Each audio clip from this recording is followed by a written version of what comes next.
we reviewed everything. One of my prosecutors did, my chief investigator reviewed it, I reviewed it. We then had the police do some additional investigation on it, and then completed everything and released the information, looked at it, and made a determination that it was indeed a tragic death, but a justified use of force by a law enforcement officer. We provided that information back to the county police department, claiming I can't be fair because my father was an officer killed when I was 50 years old. And at the same time, they had absolutely no objection to the manner in which the county police and the county prosecutor reviewed this issue. So it just does it, I think, demonstrate just how phony that argument was. They cross-examined, as all the other witnesses would have had an opportunity to do. Even the evidence presented could have been examined, and there could have been cross-examination around that, but he didn't do that. And he didn't do it for very clear political reasons, and I think it's important to state that as well. In the first place, he didn't indict because he didn't want to indict. There was a false assumption that putting it in the hands of the grand jury would create a delaying tactic, that the concern about it, the demonstrations would be over in a couple of weeks, and that was it. He would have done his Pontius Pilate act, washed his hands of the entire thing, give it to an anonymous group of people called a grand jury, and let them play with it until people got tired of demonstrating, but he didn't know that almost 5 months later, people would still be in the streets dealing with this case. That's why it took them so long to deal with it, because they thought it would be over. Then they had to go through this entire process of constructing a basis and to allow Darren Wilson to walk away without an indictment. It started early on. It started with release of the video with some cigarillos that were supposedly stolen. True grand jury here, and for future relationships between our community and the so-called judicial system. Given the fact that Bob McCullough was presented, and we cannot forget that fact, that over 100-some thousand signatures were presented to him to step down. In the face of that, he refused to do so.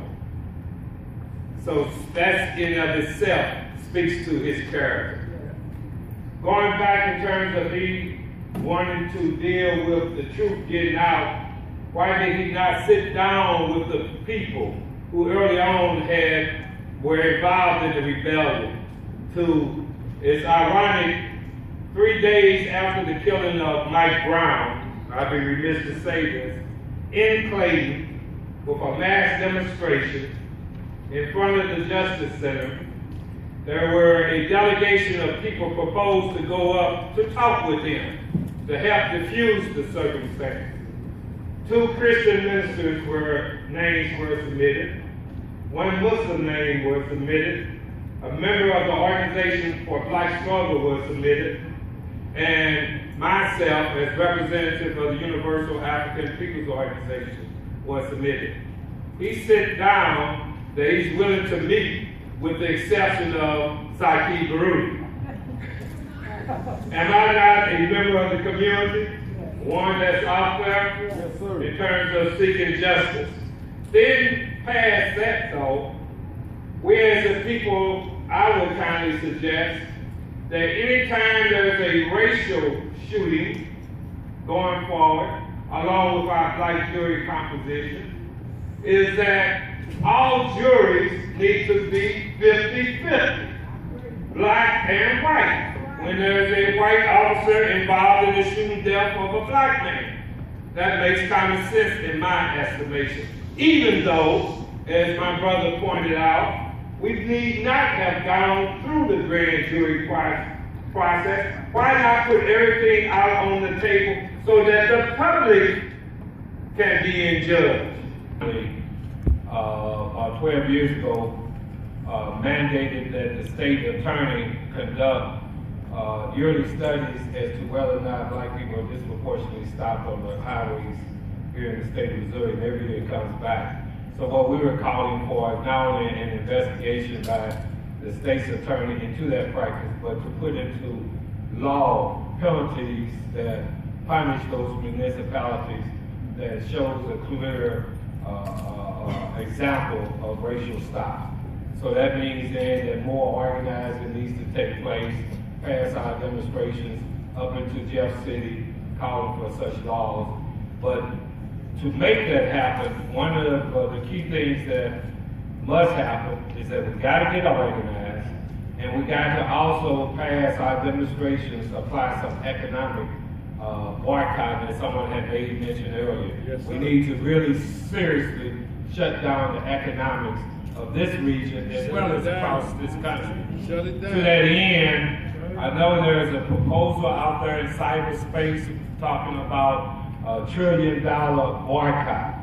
I think that we, in terms of as black people, it is projected as a consumer nation that we spend over $1 trillion. Now, mind you, if we start withholding those economics to demand a series of changes, some will call reform, and then too, we need to consider revolution. And if we can't get none done that we should, I just have to put that out, we need to talk about separation. That's a whole nother issue.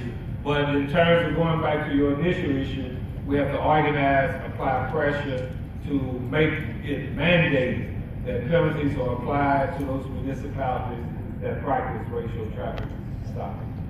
The pressure going. The word.